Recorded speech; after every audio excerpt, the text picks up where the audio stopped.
Shanti, brothers and sisters. In these very special days of the 18th of January, effortlessly and with a lot of love, we think about Brahma Baba. Do we ever not think about Brahma Baba? Certainly not with his encouragement. He's never told us that we should think about him, but always remember that one. And yet that feeling that although many of us would have been in search of God or truth, yet only after we came here did we realize that in fact we were also searching for Brahma Baba. Because without Brahma Baba, it wouldn't have been possible to find God. And so a sense of not only God's love for Brahma Baba, but his great respect for him. In the class on the 18th of January morning, having felt a lot of love during Amrit Vela, I asked the class, you know, we celebrate Shivratri and we have Baba's Memorial Day. Which day do you feel that there's more love? And every single one in the class said the 18th of January. And I was wondering, why is that? You know, Shiv Baba is the supreme, and Brahma Baba is his instrument. But the love on the 18th of January flows so easily and so naturally and is so filled with gratitude and spiritual pride. And the thought came that although Shiv Baba is our father, the role that Brahma Baba plays, although he's called Baba, but the role that he really plays is that of the mother.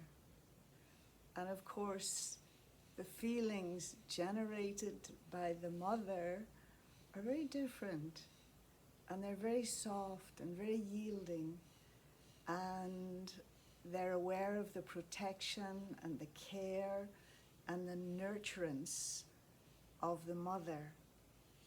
And yet the mother will always point us in the direction of the father. The father we will be very respectful of, because we know that he will hold us to upholding principles and disciplines and everything.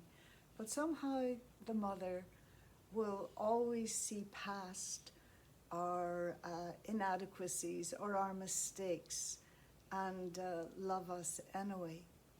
And so that was one of the things, the awareness that on the 18th of January, that it is the heart of the mother that is remembered when we think of Brahma Baba. And also someone commented, and I thought it was an interesting answer, that even though you have Shivratri and you have Holi and you have Raksha Bandhan and you have Diwali, etc., all of those festivals are acknowledged by the whole of Hinduism, you know, and now even beyond Hinduism, but that the 18th of January is exclusively the domain and the memorial for Brahmins. It is the one day in the year that is not for the rest of the world, although the rest of the world may benefit from it, but they don't know, because the beauty of Brahma Baba is that even though his role is magnificent, he's totally gupt, he's totally incognito. And it's another one of the reasons why there's a lot of love for him. And that is, you know, when I look at the pictures, the old Yagya pictures, and you see Brahma Baba, even pictures in Madhavan, etc. Have you ever seen a picture of Brahma Baba with a head of state or someone famous. Have you ever seen him on a public stage with other Mahatmas? Never. The pictures that you see of Brahma Baba, he's always with very simple people, very ordinary people, and never that sense of him wanting or needing fame for himself. And I think that this is one of the reasons why ultimately, as Krishna, he becomes the most famous. This is his egolessness. And two, when we were remembering him on the 18th of January morning, this sense that that we, in many ways, are joining the end of the cycle and the beginning of the cycle. From the beginning of the cycle, we don't know God. We don't start remembering him until later, and maybe he doesn't even have a sense of us. But the one that we will love the most in Satyug will be our emperor, our father, will be Narayan, who was at first Krishna, but at the end of the Iron Age, within the Confluence Age, he's our beloved Brahma Baba. And so it's as if the love for him continues from one end of the cycle to the other end of the cycle. Sorry, to the beginning of the next cycle. And also that thought that, Shiv Baba is the seed. There's no doubt about it. But yet, in order for the seed to produce the best fruit, the best vegetables, then it needs to be planted in equally beautiful, powerful, nutritious soil. And so you could say, in a sense, that Brahma Baba is the soil in which Shiv Baba decided to plant himself. And in so doing, then we were able to experience what was in the seed. In other words, that in the same way, for me to express myself, I need this body. And so it was almost as if that Shiv Baba, in order to express himself, also required the body that was Brahma Baba, that was the soil, and through which we were able to experience the highest expression of divinity. So sometimes I think, and certainly Baba has never said it, but I sometimes think that Shiv Baba might even become a little bit influenced by Little Baba, in that it is through Brahma Baba's eyes, through Brahma Baba's lips, through his arms, through his virtues and qualities, that we can see Shiv Baba. And something for me that's very important, I didn't meet Brahma Baba. I came 7 years later, but what does it matter if it's 7 years or 1 minute later? I didn't see him with these eyes. And yet the strangest thing is that I feel like as if I have seen him. And even though I have to admit that to begin with, I was not pulled by Brahma Baba.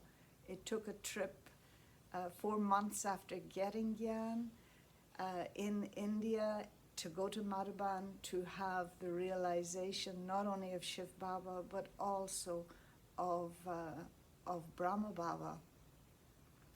And in that, the awareness that,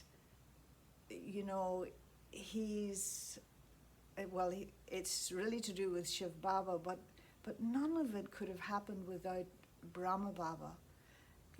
And even if I look at Brahma Baba in the context of the world that we're in today, the fact that he was the man that he was, people still haven't necessarily caught up with him. And in that I'm referring in particular to the role that he gave to woman. Now, yes, everything goes back to Shiv Baba, but once again, if the heart and the soul of Brahma Baba hadn't already had some kind of realization about the equality of woman, then this would not have been possible. And so even in today's world, and in the field of religion, where women still will not be accorded that status of being the priests, for example, that he was ahead of the curve. And so the love that he gave to the sisters, to the mothers he saw as equals because he knew that they understood like him about sacrifice, and he saw them as mature. And the younger daughters, the Kumaris, he knew that they also needed the kind of protection that he had to offer until they, like the mothers, became mature. Daddy Janki once said, that it took God through Brahma Baba to come and understand the heart of a woman. And so whatever part of society you look at, then you can see how Brahma Baba gave regard and respect. And for me, in particular, coming from a Christian background, and as I was saying earlier, that that I didn't at first recognize him, and that took a little bit of time. But then, particularly when Brahma Baba speaks about angels, then for me he's speaking to the rest of the world. When he speaks of deities, then India hears him very, very clearly. It often takes those of us from the West some time to understand and relate even to the idea of deities. But when he speaks of angels, then he's speaking to us too. And he's I'm not sure if I should say the father of the angels. Maybe more particularly, he's the mother of the angels. And, as Brahmins, we get together in Sangam Yug. As deities, we get together in Satyug. But as angels, where do we get together? And of course, it's in Sukshamwatan, when we are in meditation together. At that moment, we're emerging our subtle forms. Our drishti for each other is of their subtle form. And, unlike deities, and unlike we as human beings, we have parents. But who is the parent of the angels? Traditionally, angels don't have parents. And I could, without a doubt, say that Brahma Baba with Gyan and yoga, became that subtle form, became that angelic being. He had the vision of it, which was supported by the Sandeshis. When they went to the subtle region, they could see the Avyakt Brahma. And he would want to know, what's the difference between the Sakhar and the Avyakt? And they would tell him, as Sister Mohini did, that the one up there has a lot of light. And so then Brahma Baba, more intensely in terms of his yoga and of course the depth of his Gyan, became that form, so that even at the last stage, people were able to see him as the form of light. And so in the same way, he became the first angel, the archangel. And then he sustained and nurtured and nourished us with that same Gyan and yoga and affection, so that we too moved into that stage of being the angel. And it's remembered in Christianity as the queen of the angels. And so I think this is maybe a title for Brahma Baba, that he was the queen of the angels, the mother of the angels, that showed us, and it didn't matter whether you were from Hinduism or from Islam or Judaism or Christianity or Buddhism, that you too could become a subtle being. And then that feeling that somehow, you know, Baba keeps that form, keeps our subtle form with himself, maybe even for the whole kalpa, so that finally at the end we come back again and claim it. And so I always like connecting the beginning and the end, as Baba says. So whether it's the beginning and the end of the yajna, or the beginning and the end of the cycle. And it also fascinates me that it was the last wealth of Brahma Baba that became the seeds that he put into the yajna that were responsible for creating the whole yajna. And then the seeds of that which was given became part of the abundance that was then Satyug and the Silver Age. And so this thing of continuity that is there is very, very beautiful to observe and know that we are part of. And I have to say that, you know, my love for Brahma Baba knows no limits, because of his grace, because of his culture, because of his strength, because of his lightness. His qualities, like those of the one who came in his body, are infinite. And so my special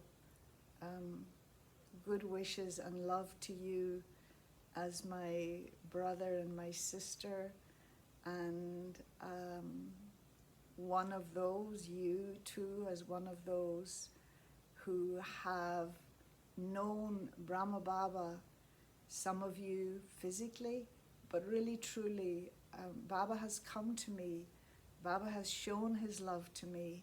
I have seen his love, whether through the direct instruments that he created in the form of our daddies and dadas, or the organization that he created, or just in his subtle embrace and in his willingness to always be the one who gives love and gives respect.